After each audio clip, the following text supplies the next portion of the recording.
স্বাগত। দেখছেন Bangla news network এবং আপনাদের সঙ্গে আছি আমি সুলতানা রহমান।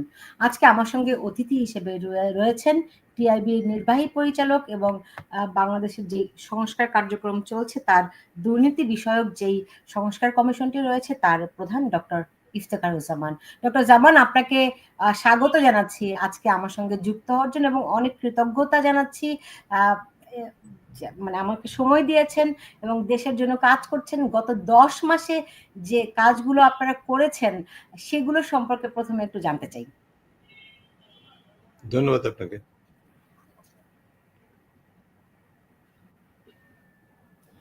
জি, আচ্ছা, মানে ধরেন গত 10 মাস বাংলাদেশের জন্য খুবই নানান দিক থেকে। আপনি কি শুনতে পাচ্ছেন আমার কথা?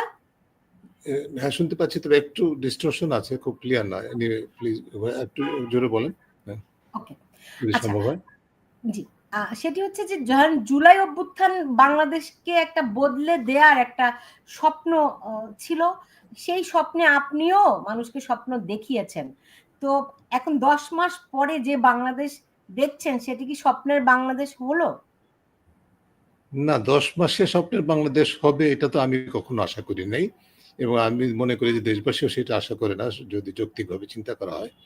যে সম্ভাবনা, স্বপ্ন আপনি বললেন যে স্বপ্ন আমরা দেখেছি, শুধু তাই না, আমরা নিজেরা স্বপ্ন দেখেছি, এখনো দেখি। এবং যে বিশাল পরিবর্তন সূচিত হয়েছে আমাদের ছাত্র জনতার অত্যন্ত রক্তক্ষয়ী অভূতপূর্ব আন্দোলনের মাধ্যমে, সেটির ফলে যে মূল বিষয়গুলো আপনার দর্শক শ্রোতারা মনে রাখতে পারবেন, যে তার মধ্যে ছিল অবশ্যই যে স্বৈরাচারী বা কর্তৃত্ববাদের সময়ে যে অপরাধ সংগঠিত হয়েছে, মানবাধিকার লঙ্ঘিত হয়েছে, তার বিচার, রাষ্ট্র সংস্কার এবং নির্বাচন, এই তিনটি ছিল মৌলিক উপাদান। এর মধ্যে অবশ্যই যেহেতু আপনি আমার ভূমিকাটার কথা বললেন 5 আগস্ট পরবর্তী সময়ে, দীর্ঘদিন আমি দুর্নীতি বিরোধী সামাজিক আন্দোলনে কাজ করেছি। আমি মনে করি যে হয়তো সেই কাজের স্বীকৃতি হিসাবে আমাদের টিআইবির যে অবদান দুর্নীতি বিরোধী সামাজিক আন্দোলনে, তারই স্বীকৃতি হিসেবে আমাকে আহ্বান জানানো হয়েছিল দুদক সংস্কার কমিশন, দুই দমন কমিশন সংস্কার কমিশনের প্রধানের দায়িত্ব নেওয়ার জন্য। এর মধ্যে অবশ্যই শুধুমাত্র এটা কোনো সিম্বলিজম না, তার অন্যতম যে ক্যাটালিস্ট বা অনুঘটক, সেটা কিন্তু ছিল দুর্নীতি। ক্ষমতায় থাকতে হবে, ক্ষমতা ছাড়া যাবে না, এবং ক্ষমতায় থেকে দুর্নীতি বা ক্ষমতার অপব্যবহারের মাধ্যমে কি বলে রাষ্ট্রীয় সম্পদ অপচয়, রাষ্ট্রীয় সম্পদ আত্মসাৎ, দেশ থেকে বিদেশে পাচার এবং তার সুরক্ষা দেওয়া, এই লক্ষ্যেই কিন্তু একটা অন্যতম উপাদান হিসেবে কাজ করেছে এই লক্ষ্যটা বাংলাদেশে কর্তৃত্ববাদ বিকাশের পেছনে। এবং সেই কারণেই তাকে কেন্দ্র করে যে পরিস্থিতি সৃষ্টি হয়েছে, আমরা হয়তো পরে আরো আলোচনা করতে পারি। যেটা হয়েছিল যে যৌক্তিক কারণে অন্তর্বর্তীকালীন সরকার যে মূল ক্ষেত্রগুলোকে রাষ্ট্র সংস্কারের যে অভীষ্ট অন্যতম অংশ হিসেবে চিহ্নিত করেছিল, তার মধ্যে অন্যতম ছিল বিশেষ করে প্রথম দফায় যে 6টি কমিশন গঠিত হয়েছিল, তার মধ্যে অন্যান্য কমিশনগুলোর পাশাপাশি দুর্নীতি দমন সংস্কার কমিশন গঠিত হয়। এবং যেটা শুরু বললাম একটুখানি, তার পিছনে যুক্তিটা ছিল যে যেটা অনুধাবন করা হয়েছে শুধু অন্তর্বর্তীকালীন সরকারের পক্ষ থেকে না, আমরা মনে করি পুরো দেশবাসী অনুধাবন করেছে যে আসলে যদি বাস্তবে বাংলাদেশে ইতিবাচক পরিবর্তন আসতে হয়, তাহলে দুর্নীতি নিয়ন্ত্রণের জন্য কার্যকর পরিস্থিতি সৃষ্টি করতে হবে, এবং সেই লক্ষ্যে কমিশনটা গঠিত হয়। এবং তার উপর ভিত্তি করে আমরা কমিশনের পক্ষ থেকে দীর্ঘকাল, মানে নির্ধারিত সময়ের মধ্যেই সংস্কার প্রস্তাবনা উপস্থাপন করেছিলাম, এবং তার উপর ভিত্তি করে পরবর্তীতে এই সংস্কার যেহেতু প্রতিবেদন, এটিকে বাস্তবায়নের জন্য দুই ধরনের চিন্তা ভাবনা হয়। প্রথমটা হচ্ছে যে সংস্কার প্রস্তাবনাগুলো, এবং অন্য কমিশনের ক্ষেত্রে একই কথা মোটামুটি প্রযোজ্য, যে প্রস্তাবনাগুলো হচ্ছে যে স্বল্প মেয়াদে অন্তর্বর্তীকালীন সরকারের মেয়াদেই এক্সিকিউটিভ নির্দেশনা বা সিদ্ধান্তের ভিত্তিতে সংশ্লিষ্ট প্রতিষ্ঠানের উদ্যোগে বাস্তবায়নযোগ্য, সেগুলোর একটা আমরা চিহ্নিত করে তালিকা সরকারের হাতে হস্তান্তর করেছি। পাশাপাশি যেই বিষয়গুলো প্রথম থেকেই আমাদেরকে বলা হয়েছে সরকারের পক্ষ থেকে, এবং যৌক্তিকভাবেই যেই বিষয়গুলো নিয়ে আমাদের দেশে যারা নির্বাচন পরবর্তী সময়ে সরকার গঠন করবেন, অর্থাৎ শুধু সরকার যারা গঠন কমিশন আইনে বাংলাদেশের রাজনৈতিক শক্তি, রাজনৈতিক দলগুলো এই কমিশন, এই যে সংস্কার প্রস্তাবনার সম্পর্কে এক ধরনের ওনারশিপ বা তাদের সম্মতির প্রয়োজন আছে, এবং এই সম্মতি অর্জনের জন্যই জাতীয় ঐকমত্য কমিশন গঠিত হয়, যার মধ্যে আবার সরকারের পক্ষ থেকে আমাকে আহ্বান জানানো হয়েছে একজন সদস্য হিসাবে, এবং সেই লক্ষ্যে আমরা এখন কাজ করছি। আমাদের যেটুকু বলতে পারি আপনার প্রশ্নের জবাবে এক বাক্যে, সেটা হচ্ছে যে প্রত্যাশা যেটা ছিল সেটি আছে। অবশ্যই আমরা সবসময় মনে করেছি, আমি অন্তত ব্যক্তিগতভাবে মনে করেছি যে কোনো অপরচুনিটির সাথে সাথে চ্যালেঞ্জ আসে, এবং সেই চ্যালেঞ্জগুলো যেহেতু একটা বিশাল জঞ্জালের উপর ভিত্তি করে সম্ভাবনা তৈরি হয়েছে, সেই জঞ্জাল কাটিয়ে উঠে সরিয়ে ফেলে তার উপর ভিত্তি করে নতুন করে পুরো রাষ্ট্র কাঠামোকে পরিবর্তন করা, যার মধ্যে শুধু দুর্নীতি দমন বিষয়ক আলোচনার মধ্যে শুধু দুর্নীতি দমন কমিশন না, অন্যান্য যে রাষ্ট্রীয় প্রতিষ্ঠানগুলো আছে যার সাথে দুর্নীতি দমন কমিশন সামষ্টিকভাবে সমন্বিতভাবে কাজ করবে, পুরো রাষ্ট্র কাঠামো, আইনি কাঠামো, প্রাতিষ্ঠানিক কাঠামোকে সংস্কারের যে এজেন্ডা বা লক্ষ্য, সেটিকে কার্যকর জায়গায় নিয়ে যেতে হলে মূলত রাজনৈতিক দলগুলো যারা ক্ষমতায় থাকবেন বা ক্ষমতায় সংসদে থাকবেন, ক্ষমতার বাইরে থেকে সরকারকে চাপ দিবেন, তাদের এক ধরনের ঐকমত্য প্রয়োজন আছে। এই ঐকমত্য লক্ষ্যে পৌঁছানোর জন্যই আমরা এখন কাজ করছি।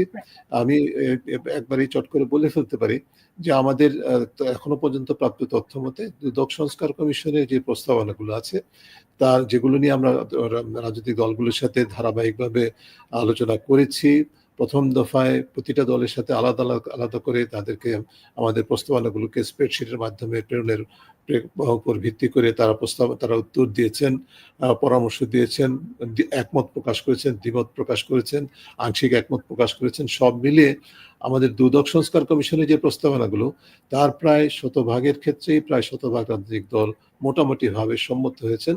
কোনো কোনো ক্ষেত্রে কিছু কিছু ধরেন ব্যাখ্যার প্রয়োজন ছিল, আছে, সেগুলো নিয়ে আলোচনা হয়েছে বা হচ্ছে। আমরা আশা করছি যে মোটামুটি ভাবে একটা জায়গায় পৌঁছানো যাবে যে এক ধরনের সম্মতি রাজনৈতিক দলগুলোর ঐকমত্যে, বিশেষ করে দুদক সংস্কার কমিশনের প্রেক্ষিতে বিষয়গুলো নিয়ে সেটা অর্জন সম্ভব হবে। তবে এটা হচ্ছে যে test of pudding is in eating. হ্যাঁ, আমরা যে প্রস্তাবনাগুলো পরামর্শগুলো দিয়েছি বা সুপারিশগুলো করেছি, সেগুলো মেনে নেওয়া যদি হয় শতভাগ, তারপরে তো এটা কিভাবে কতটুকু বাস্তবায়িত হবে, কতটুকু কার্যকর হবে, বিশেষ করে যে নির্বাচনের মানে দুই পর্যায়ে বর্তমানে যেটা অন্তর্বর্তীকালীন সরকারের বাস্তবায়নযোগ্য সেগুলো, এবং পরবর্তীতে নির্বাচন পরবর্তী সময়ে বাস্তবায়নযোগ্য যে সুপারিশগুলো আছে, সেগুলো কিভাবে কতটুকু বাস্তবায়িত হবে এবং কতটুকু সেটা চর্চা হবে, সেটা হচ্ছে সবচেয়ে বড় প্রশ্ন। ওইটার জন্য কিন্তু আমাদের এখনই যদি আমরা আশা করি যে স্বল্প মেয়াদে বাংলাদেশের দীর্ঘদিনের পুঞ্জীভূত দুর্নীতির সমস্যা, সুশাসনের ঘাটতি, গণতান্ত্রিক জবাবদিহিতার ঘাটতি, প্রতিষ্ঠানগুলোকে যে অবক্ষয়ের মধ্যে ঠেলে দেওয়া হচ্ছিল তার থেকে উত্তরণ ঘটে যাবে স্বল্প মেয়াদে, সেটা আশা করাটা আমি মনে করি যে দুরূহ। জি, অনেকগুলো প্রশ্ন আমার মনের মধ্যে আসছে, কিন্তু আপনাকে শেষ করতে দেওয়ার জন্য মাঝখানে আমি আপনাকে থামাইনি।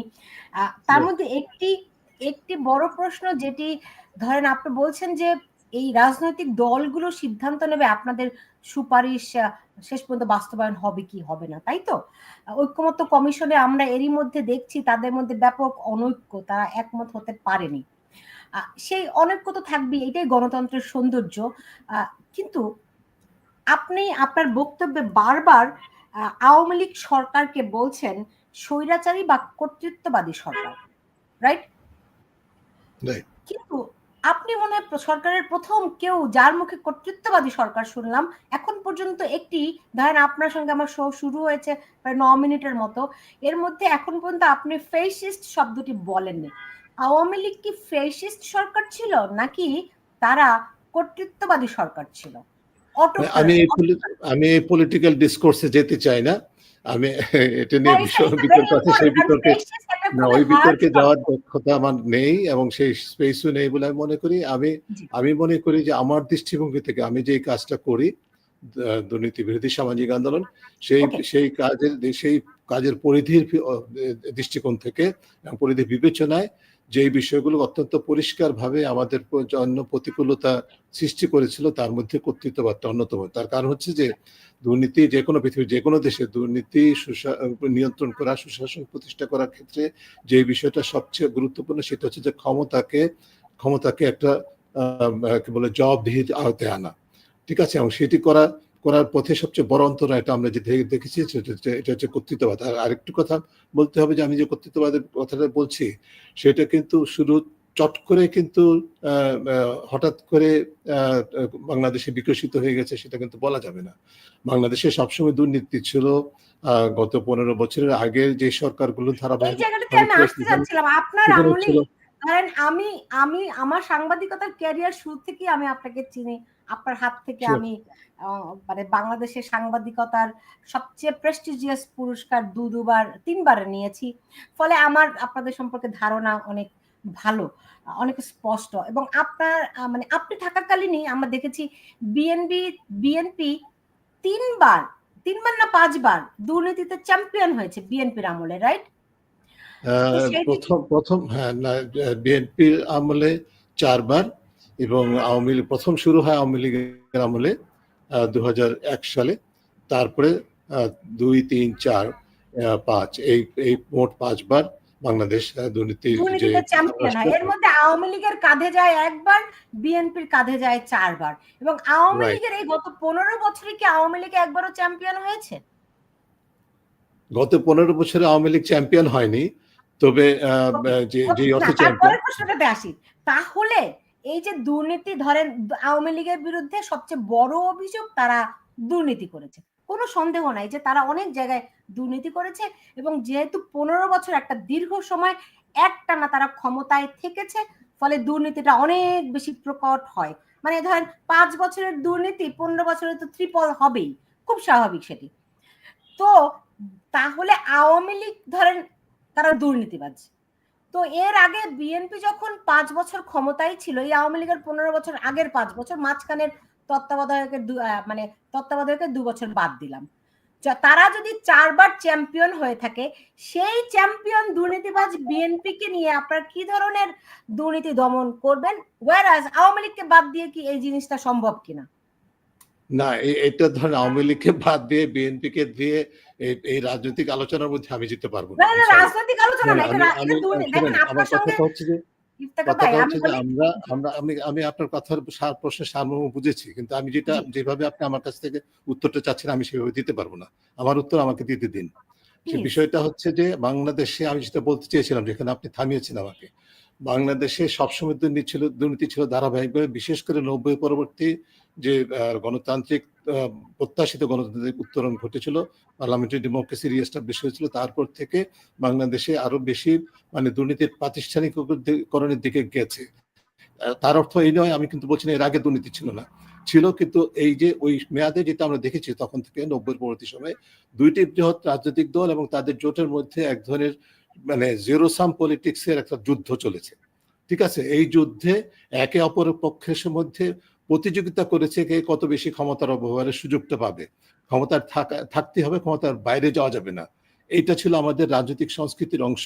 এইটা করতে গিয়ে এই প্রতিযোগিতায় অন্যতম উপাদানটা ছিল আমি ক্ষমতায় থাকলে ক্ষমতার অপব্যবহারের সুযোগ পাবো, দুর্নীতি করার সুযোগটা পাবো, না থাকলে সেটা পাবো না। কাজেই আমার cost of being outside power is very high.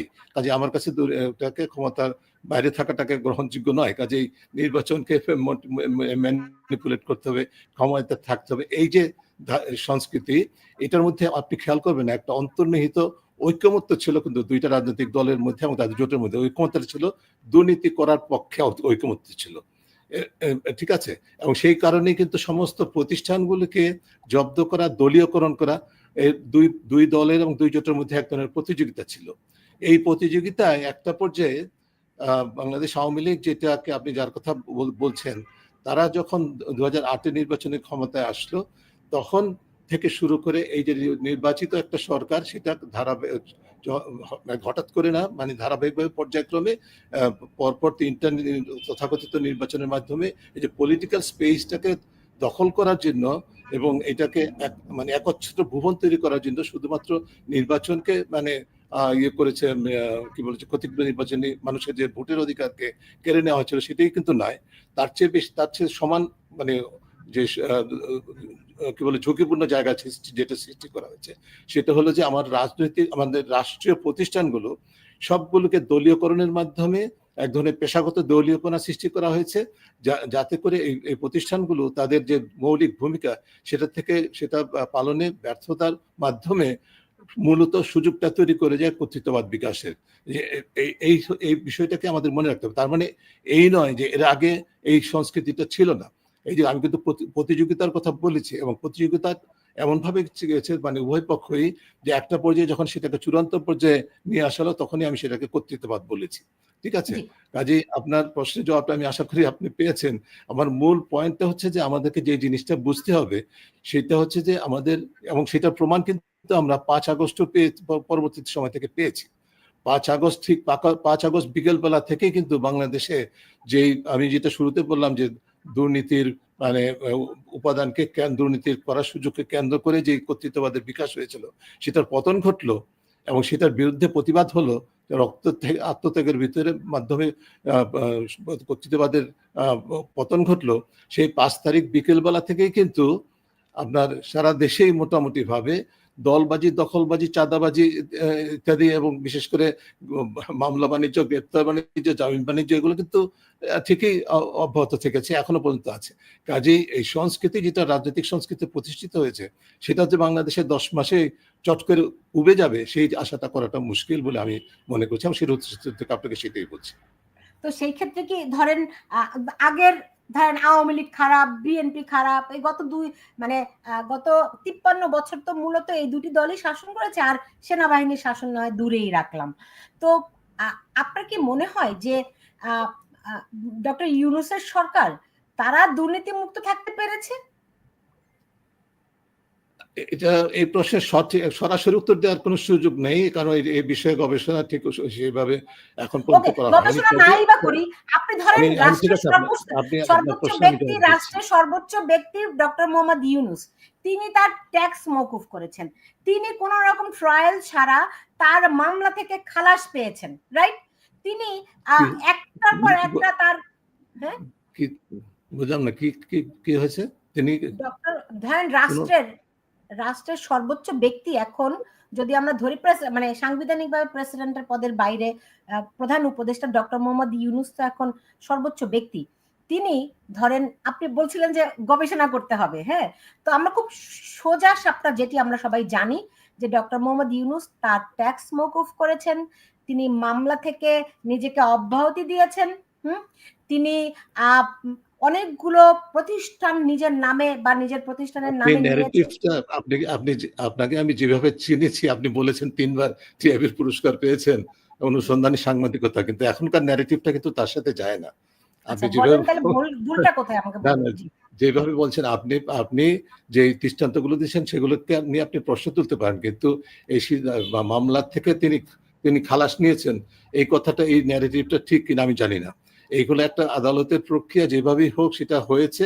আমি কিন্তু তার পক্ষে বিপক্ষে বলছি না, এটা নিয়ে প্রশ্ন থাকতেই পারে, স্বার্থের দ্বন্দ্ব বিষয়টা থাকতেই পারে। শুধু আপনি যেটা বলছেন সেটা নয়, এর বাইরেও হয়তো অনেক কিছু প্রশ্নবিদ্ধ ঘটনা ঘটেছে।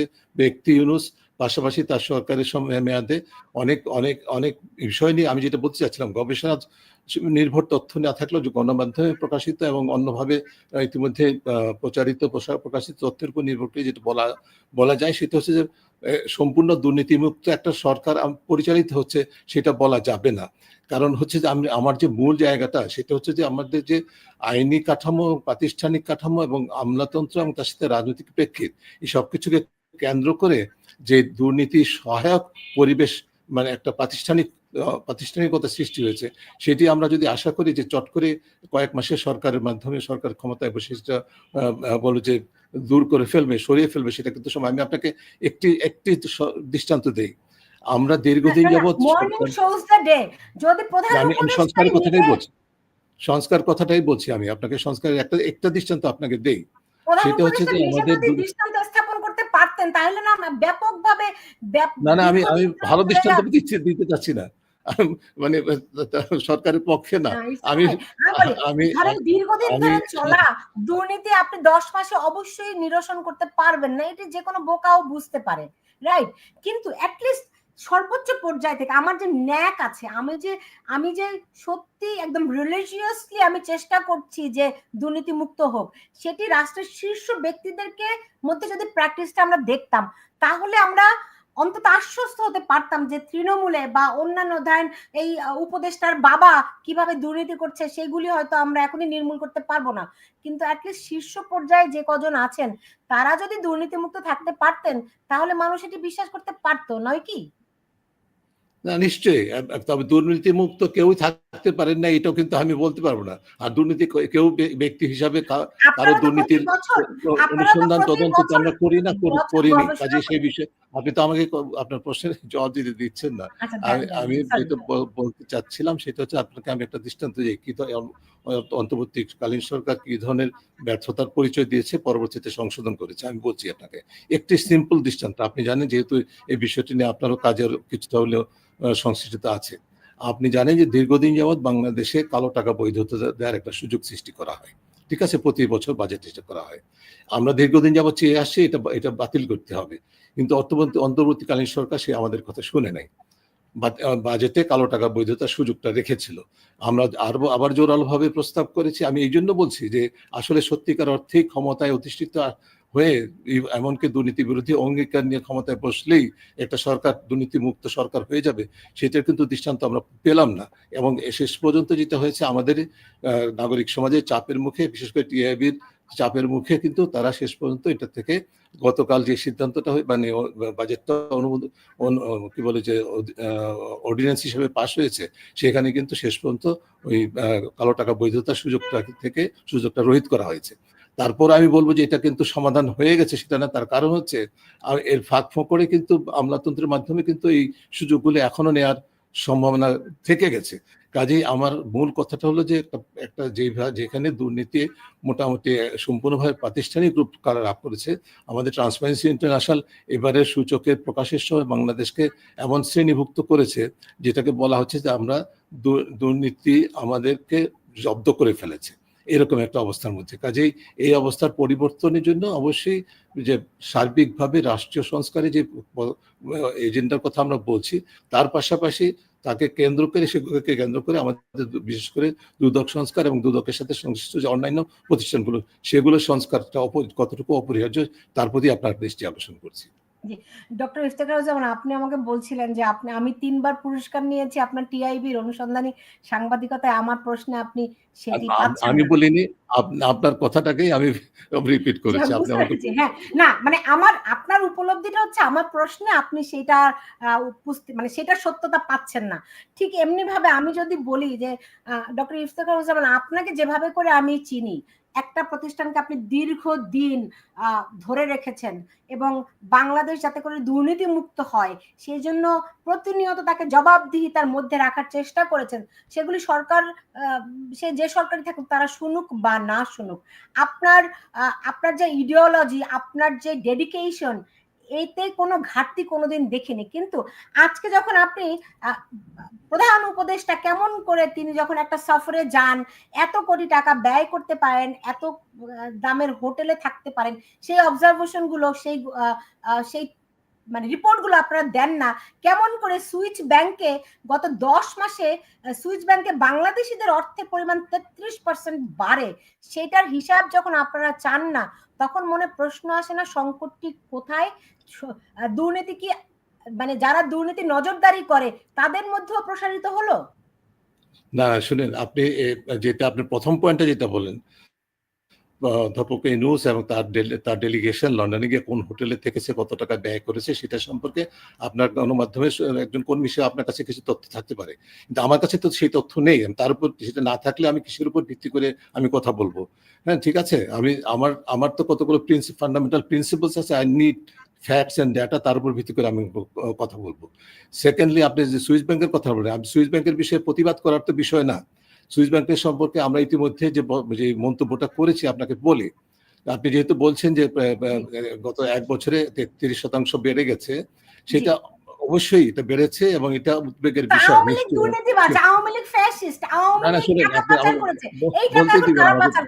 আমাকে বলতে দিবেন আপনি, শুনেন। এখন এই যে যাদের টাকা, আপনি যাদের টাকার কথা বলছেন, এই সুইস ব্যাংকে এখন জমা হয়েছে, আপনার কিন্তু খেয়াল করতে হবে সুইস ব্যাংক যে তথ্যটা দিয়েছে সেই তথ্যের শতভাগ দুর্নীতি বা পাচারকৃত অর্থ সেটা বলার কোনো সুযোগ নেই। এটার একটা বড় অংশ পাচারকৃত হওয়ার সম্ভাবনা খুবই প্রকট, সেটা অবশ্যই, কিন্তু একটা বাকি অংশ কিন্তু অনেক আপনার মতো নাগরিক যারা বিদেশে কর্মরত আছেন তাদের অর্থ অনেকেই নিরাপদ মনে করে সুইস ব্যাংকে রাখে। এছাড়া দেশের মধ্যে থেকেই যে আমাদের এবং যে অর্থের কথা বলা হয়েছে সুইস ব্যাংকে এবং যেটা প্রতি বছর বলা হয় সেখানে কিন্তু ব্যক্তি তথ্য না, ব্যাংকিং সিস্টেমের তথ্য যায়। অর্থাৎ আমাদের দেশের সাথে ইন্টারন্যাশনাল ব্যাংকিং বিজনেসের যে ট্রানজেকশন গুলো হয় সেগুলো সুইস ব্যাংকের মাধ্যমে লেনদেনটা হয় অনেক ক্ষেত্রে। সেই লেনদেনের অর্থ কিন্তু এখানে আছে, কাজে আমাদেরকে একটু না বুঝে চট করে কনক্লুশন আসাটা খুব কঠিন। তারপর আমি কিন্তু যেটা বলছি আপনাকে, প্লিজ লেট মি ফিনিশ।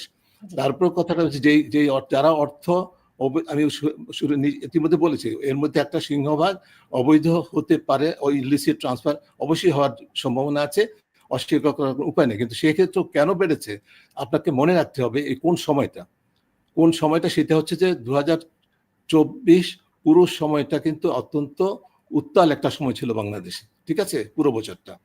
যার ফলে যাদের কাছে অর্থ আছে তারা অবশ্যই যৌক্তিকভাবে তাদের বিবেচনায়, আমি আমাদের বিবেচনায় বলছি না, তাদের বিবেচনায় যেটা সবসময় হয়, পলিটিক্যাল ইনস্টেবিলিটি যখন থাকে তখন যেখানে অর্থ রাখা নিরাপদ মনে করে সেখানে তারা অর্থ প্রেরণ করে।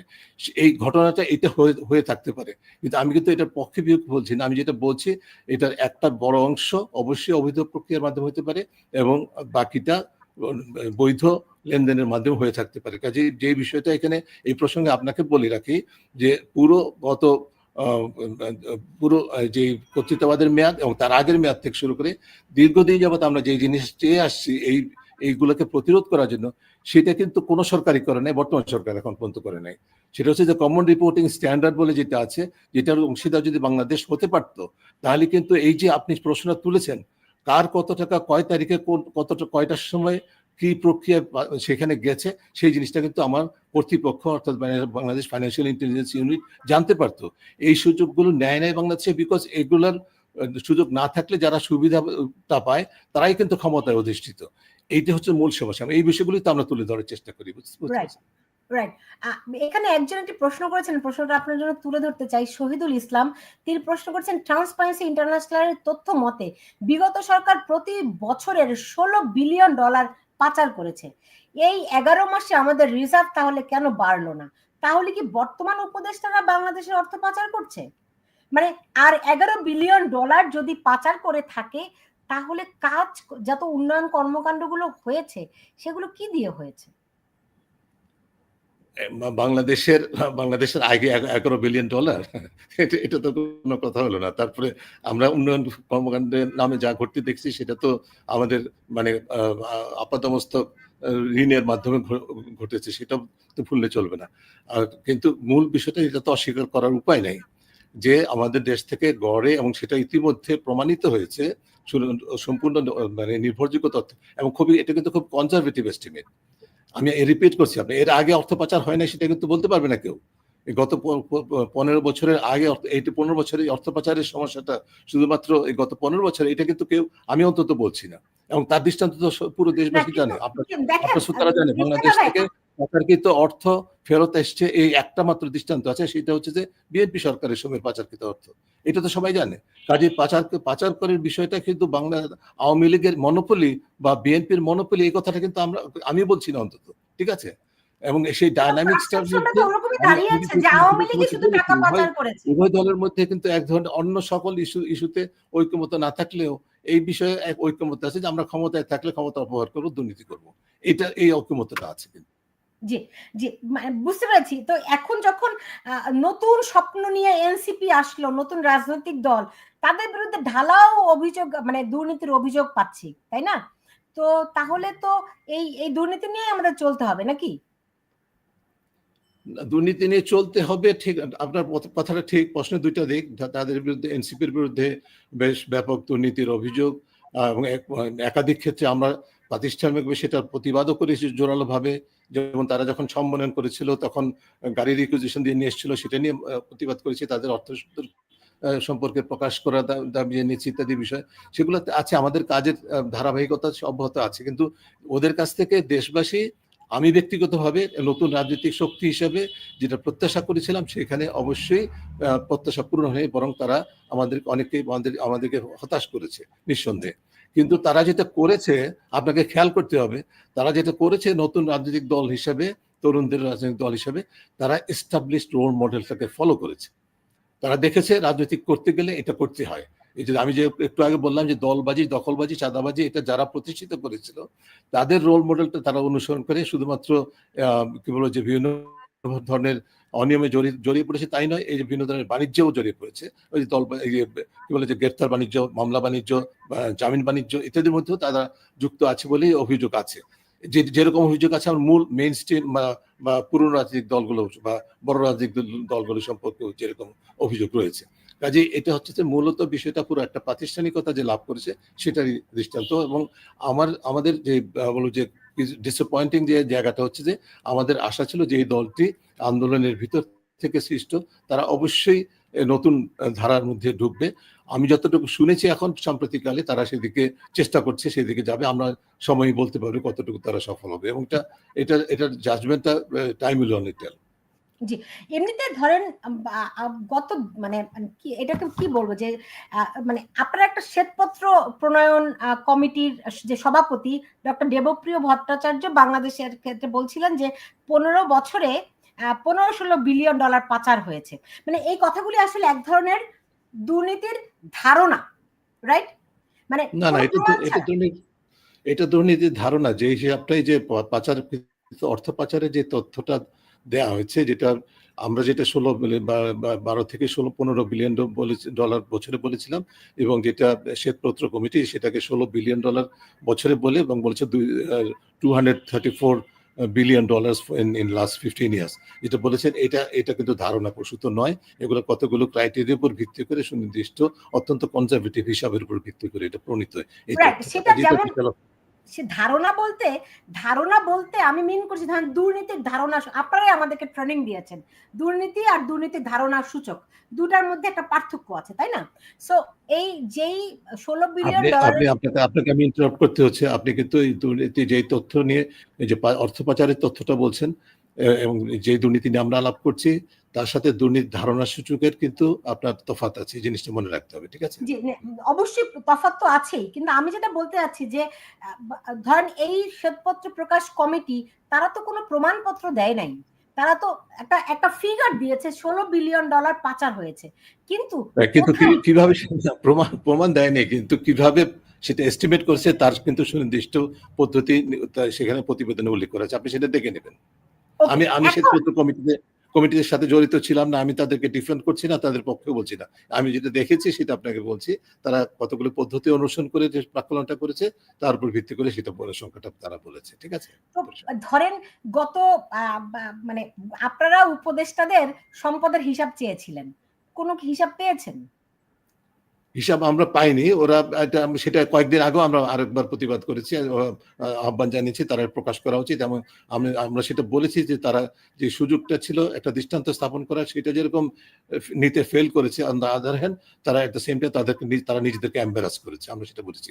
শুধু প্রফেসর ইউনূসের ব্যক্তিগতভাবে তার হিসাব ছাড়া আর একজন উপদেষ্টা, বোধহয় সম্ভবত আমি মনে করতে পারছি আরেকজন উপদেষ্টা তথ্য প্রকাশিত হয়েছে, বাকিরা বলে যাচ্ছেন যে তারা জমা দিয়েছেন কিন্তু প্রকাশ হয়নি, শীঘ্র প্রকাশ করবেন। That's not a good response from me. আমার জন্য এটা ভালো রেসপন্স না, এটা তাদের প্রকাশ করা উচিত ছিল অবশ্যই। এবং তাদের মধ্যে থেকে ইতিমধ্যে আপনি জানেন যে তাদের কোনো কর্মকর্তার বিরুদ্ধে ইতিমধ্যে দুর্নীতির অভিযোগে তদন্ত চলছে। এই ঘটনাগুলো ঘটছে, যেটিও প্রত্যাশিত ছিল না অন্তর্বর্তীকালীন সরকারের সময়। কিছু ক্ষেত্রে স্বার্থের দ্বন্দ্ব প্রসূত সিদ্ধান্ত হয়েছে, কিছু নিয়োগ প্রশ্নবিদ্ধ হয়েছে ব্যাপক। আমলাতন্ত্রে যে নিয়োগ নিয়ে যে ধরনের কর্মকাণ্ড হয়েছে সেগুলো অভূতপূর্ব অনেক দিক থেকে, এগুলো বলতে হবে, এগুলো সবাই জানে। কিন্তু এই জিনিসগুলো অ্যাভয়েড করা যেত, কিন্তু যেটা সম্ভব হয়নি সেটা হচ্ছে যে মানে মূলত এই যে ক্ষমতায়, এই যে দীর্ঘদিন আমি ক্ষমতার বাইরে ছিলাম, আমাকে ক্ষমতার বাইরে রাখা হয়েছে, আমি এখন ক্ষমতায় এসে গেছি বা এসে যাব, এবং তার মাধ্যমে আমি ক্ষমতাটাকে ব্যবহার করার সুযোগটা পাবো, এই সংস্কৃতি তো আমাদের দেশে প্রতিষ্ঠিত এখন আছে। রাইট। এবং এই সংস্কৃতির কারণে যে একটা মব সংস্কৃতি তৈরি হয়েছে নতুন বাংলাদেশে, এটা তো আগে ছিল না। মানে আপনার কি মনে হয় যে এই সরকার বা 5ই আগস্টের পরে একটি মাত্র অর্জন আছে, আমাদের নতুন একটা কিছু আছে, সেই নতুনত্বটা কি? সেই নতুনত্বটা হচ্ছে মব সংস্কৃতি, এর বাইরে নতুন কিছু কি আছে? এটা আপনি সেটার করে বলছেন, এটা নতুনত্ব একটা অর্জন বললেন আপনি, এটাকে এটা না, আপনি এর বাইরে আপনি নতুন কিছু দেখেন কিনা, আপনি বলেন তো। এই জিনিসটা প্রথম হয়েছে বাংলাদেশে এই প্রথম হয়েছে 5ই আগস্টের ডেফিনেটলি। পরে আমি মব সংস্কৃতি আমি মানে দেখি এইটা প্রথম। এর বাইরে আমি নতুন না কিছু দেখি না। ম- আপনি যদি ম- দেখেন না প্লিজ এ- আমাকে না সমৃদ্ধ আপনি করেন। আবার আবার সাংবাদিক হিসাবে একেবারে প্রথম, এর আগে এটা ছিল না সেটা বলবো না, সেটা বলা যাবে না। মানুষ মানুষ পথে না, ঘাটে মানুষকে ঢালাওভাবে প্রতিদিনই এরকম নির্বিচারে গত হত্যা 10 করেছে। মাসে মানে এটা না, কিন্তু 172 আপনি যে জনকে পিটিয়ে আমাকে হত্যা করা ফিনিশ হয়েছে। করতে দিবেন তো, আপনি আমাকে ফিনিশ করতে না দিলে তো আমার কথা বলা, তাহলে আমাকে সময় দ্রুত প্রশ্ন না চলে করে যাচ্ছে, লাভ পরে নাই, বলবেন আমার তো তাই না? সময় শেষ। আমি কিন্তু আমি কিন্তু বলি নাই যে আপনি যেটা মব চক্র বলছেন, মবতন্ত্র বলছেন, সেটা বাংলাদেশে নেই সেটা আমি বলছি না। এটা এটা ঘটে গেছে, ঘটছে প্রতিনিয়ত। গতকালও যেটা হয়েছে, একজন প্রাক্তন প্রধান নির্বাচন কমিশনারকে যেভাবে হেনস্থা করা হয়েছে, এগুলো কিন্তু মবতন্ত্র, অবশ্যই অস্বীকার। কিন্তু বাংলাদেশের মানুষ পথে ঘাটে আইনকে নিজের হাতে তুলে নিয়ে মানুষকে হত্যা করে নাই, মানুষকে নির্বিচারে অপদস্থ করে নাই, এটা কিন্তু বলা যাবে না। এটা কিন্তু নতুন একটা বাংলাদেশে, পুরোপুরি নতুন সেটা বলা যাবে না। আপনাকে যেটা সেগুলো বিচ্ছিন্ন অ্যানালিটিক্যালি ঘটনা, চিন্তা আর করতে এটা হবে, আপনি প্রতিনিয়ত একজন ঘটনা। প্রফেশনাল, আপনাকে একজন প্রফেশনাল সাংবাদিক হিসাবে আপনাকে যেটা অ্যানালিটিক্যালি চিন্তা করতে হবে, সেটা হচ্ছে যে এই যে আমাদের যে 5 আগস্টে যে আগস্ট মানে জুলাই অভ্যুত্থানের ফলে কিছু মানুষ, যারা আন্দোলনে অংশগ্রহণ করেছেন সরাসরিভাবে, পরোক্ষভাবে অথবা অনুপ্রবেশকারী হিসেবে, তাদের একাংশের মধ্যে যেটা হয়েছে, অতি ক্ষমতায়ন হয়েছে। তারা নিজেদেরকে অতি ক্ষমতায়িত ভাবছে। আমি এটা চাই, আমি এটা অর্জন করব, আমি এটা আজকেই করব, এখনই করব, আমাকে দিতেই হবে। এই সংস্কৃতি হয়েছে।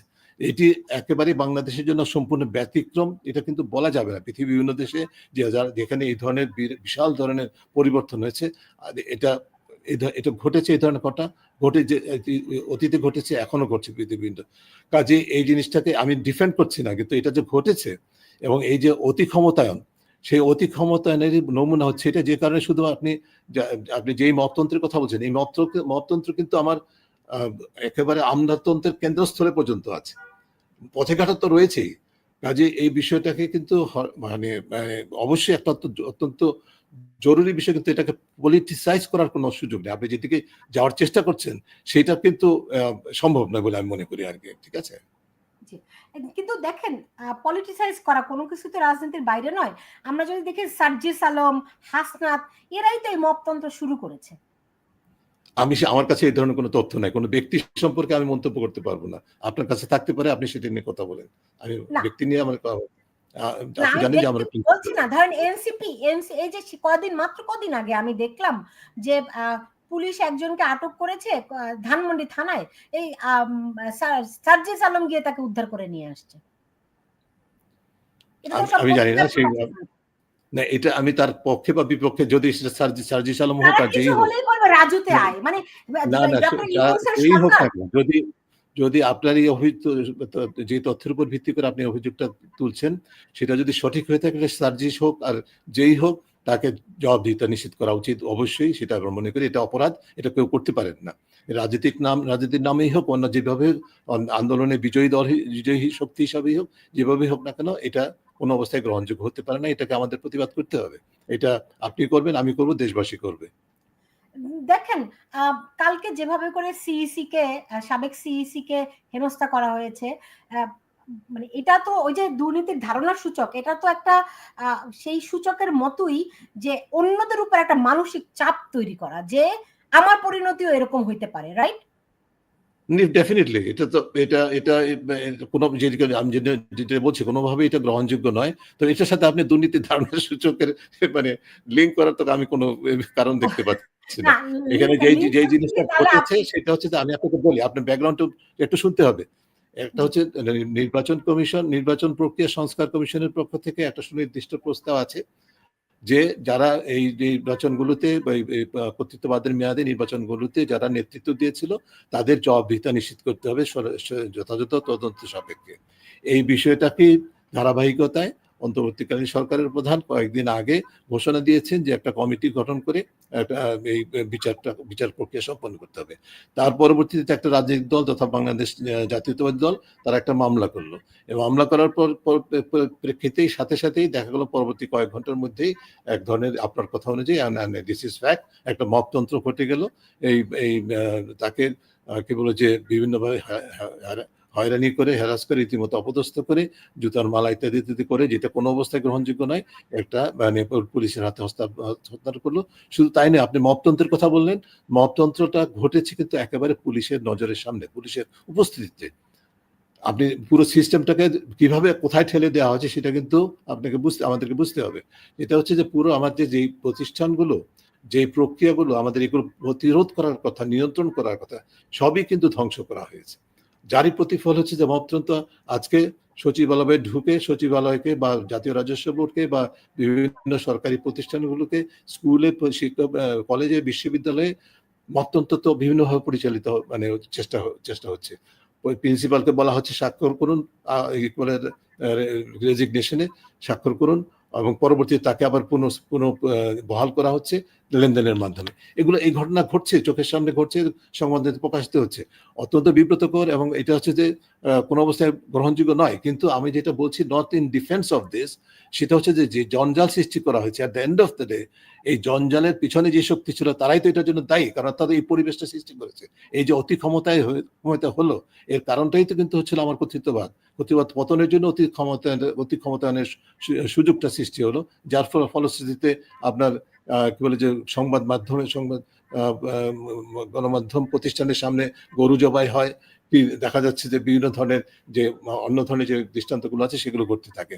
এর মূল উপাদানটাই কিন্তু আমরা যেটা দেখতে পাচ্ছি সেটা হচ্ছে যে অতি ক্ষমতায়নের একটা যেটা খুবই নেতিবাচক একটা দৃষ্টান্ত, যার ফলে যেটা হতে যাচ্ছে মানে ঝুঁকি যেটা সৃষ্টি হয়েছে, যে আমি শুরুতে যেটা বলেছিলাম যে 3টা মৌলিক অভিষ্টের একটা হচ্ছে যে বিচার, সেই বিচার প্রক্রিয়াটাও কিন্তু ক্ষতিগ্রস্ত হওয়ার সম্ভাবনা সৃষ্টি হয়েছে বলে আমরা মনে করি, যেটা ঝুঁকিপূর্ণ হচ্ছে। যে বিচার ব্যবস্থা মানে ক্ষতিগ্রস্ত হওয়ার সম্ভাবনা সৃষ্টি হয়েছে মানে কি? আপনি ঢালাও ভাবে মামলা দেয়া হচ্ছে, শত মামলা দেয়া হচ্ছে। আমি সেটাই বলছি। আপনি আমারটা পয়েন্টটাকে ব্যাখ্যা করছেন। সেটা হচ্ছে যে মূলত ঢালাওভাবে মামলা দেওয়া হচ্ছে, আর আর মানে দেখা যাচ্ছে যে বিভিন্ন পেশাজীবীর বিরুদ্ধে মামলা হচ্ছে। হ্যাঁ, মানে এই যে একই মামলা অপরাধের হচ্ছে, জন্য শত এই যে শত মব মানুষের হচ্ছে, বিরুদ্ধে মামলা করা এগুলোর হচ্ছে। জন্য আওয়ামী লীগ দায়ী। জি, মানে এই যে মব হচ্ছে, মামলা হচ্ছে ঢালাও ভাবে, এগুলির জন্য আওয়ামী লীগ সরকার দায়ী। না, এটা তো আমি বলিনি আওয়ামী লীগ সরকার এটার জন্য দায়ী, আমি সেটা না, বলছি না আপনি তো। বলছেন এটা ধারাবাহিকতা, যেহেতু কর্তৃত্ববাদী সরকার ছিল, ধারাবাহিকতা, হ্যাঁ। হ্যাঁ, জি। যেহেতু কর্তৃত্ববাদী সরকার ছিল, সুতরাং এখন যেই ঢালাও আপনি একটা ইমাজিন করেন, আমি কিন্তু কে দায়ী নয় সেটা বলছি না। আমি আপনাকে শুরু থেকে বলছি এই সংস্কৃতিটা কোনো দলের এক মনোপলি ছিল না। এখনো বলছি, এখনো এই সংস্কৃতির কোনো মনোপলি নেই। কিন্তু এই পারস্পরিক প্রতিযোগিতার মাধ্যমে একটা দল তো এটাকে এক্সট্রিমে নিয়ে গেছে, যেটার জন্য তার নিজেকেও মূল্য দিতে হয়েছে এবং জাতিকে মূল্য দিতে হচ্ছে। এটা তো আপনি অস্বীকার করতে পারবেন না। আপনি ইমাজিন করেন একটা situation, for a moment imagine করেন হাইপোথেটিক্যালি, যে 2008 এর নির্বাচন জাতীয় আন্তর্জাতিকভাবে গ্রহণযোগ্য ছিল, এটা নিয়েও প্রশ্ন আছে। আমি হ্যাভিং সেড দ্যাট, এটা একটা নির্বাচন হয়েছিল। এই নির্বাচন পরবর্তীতে নির্বাচিত সরকার যদি তার গণতন্ত্রের পথে যদি অটল থাকতো, তাহলে কি বাংলাদেশে কর্তৃত্ববাদের বিকাশ ঘটতো? পরবর্তী নির্বাচনগুলো সুষ্ঠু নিরপেক্ষ নির্বাচন যদি হতো, তাহলে কি বাংলাদেশে কর্তৃত্ববাদের বিকাশ ঘটতো? তাহলে কি চূড়ান্ত পর্যায়ে যেভাবে তৎকালীন সরকারকে পালিয়ে যেতে হলো সেটা কি ঘটতো?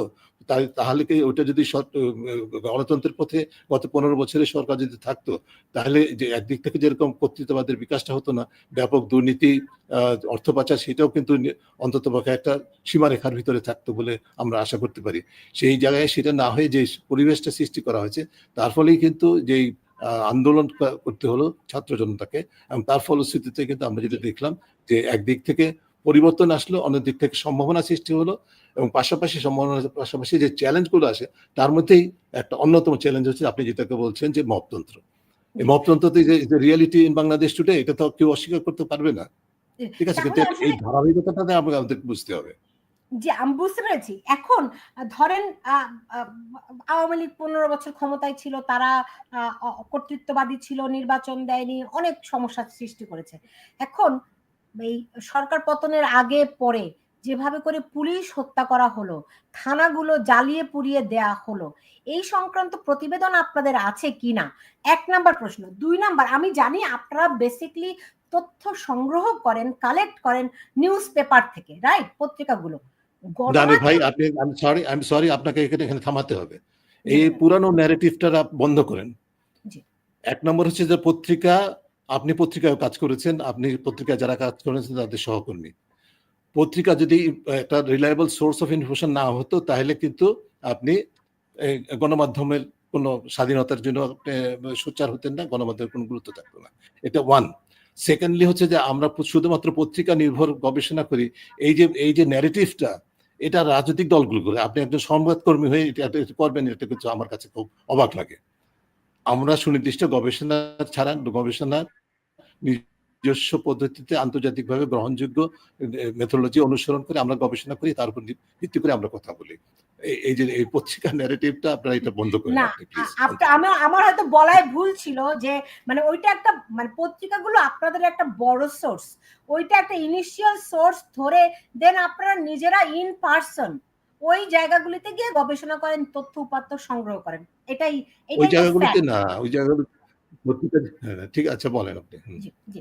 এখন আমার প্রশ্ন হচ্ছে যে একটা হচ্ছে যে পুলিশ হত্যা, পুলিশের উপর হামলা, সিস্টেম মানে অভিযোগ হচ্ছে যে সিস্টেম্যাটিক ওয়েতে আমাদের পুলিশ মানে আইনি কাঠামোটাকে ধ্বংস করা হয়েছে এবং এই জন্য পুলিশের ভিতরে পুলিশ মেরে ঝুলিয়ে রাখা হয়েছে, কারণ এই পুলিশের ব্যবস্থার মধ্যে একটা ভীতিকর পরিবেশ সৃষ্টি করার জন্য। তো এই খবরগুলো পত্রিকায় কতটুকু প্রকাশিত হয়েছে এবং এই সংক্রান্ত কোনো অবজারভেশন, কোনো তথ্য উপাত্ত, কোনো কিছু আপনারা দিয়েছেন কিনা, এই হত্যার বিচার হওয়া উচিত কিনা পুরো সিস্টেমটাকে রিভাইভ করার জন্য? আপনি এটা নিয়ে সুনির্দিষ্ট গবেষণা আমরা করিনি, করতে পারিনি, সেই কারণে আমাদের গবেষণা তথ্য নেই। তবে এই যে ঘটনাগুলো ঘটেছে, পুলিশের উপরে নির্যাতন হয়েছে, পুলিশ হত্যা করা হয়েছে, সেটা সম্পর্কে তথ্য আমাদের 100 ডেজ অফ ইন্টারিম গভর্নমেন্ট একটা রিপোর্ট আছে আমাদের ওয়েবসাইটে, আপনারা সেটা দেখবেন। সেখানে সেটার উল্লেখ আছে এবং সেটা আমরা সেটার কঠোর সমালোচনা করেছি। বাট সেখানে হ্যাভিং যে সেড দ্যাট, ৪১ জন আপনি কিন্তু ৪১ জনের সংখ্যা লেট মি দেয়া ফিনিশ। হয়েছে, কিন্তু না, বলা লেট মি হচ্ছে ফিনিশ, লেট ৭০০। Me finish. জি, Let me finish. Having said that, আপনি যেরকম যেভাবে উদ্বিগ্ন ৫ আগস্টের পরে পুলিশের উপরে যে সহিংসতা হয়েছে সেটা সম্পর্কে, একইভাবে এই একই পুলিশ যে কাজটা ৫ আগস্টের আগে পর্যন্ত করেছিল সেটা সম্পর্কেও আপনার কিন্তু সমানভাবে উদ্বিগ্ন হতে হবে। একটা ক্রাইম ক্যানট জাস্টিফাই অ্যানাদার, আমি কিন্তু সেটা বলছি না।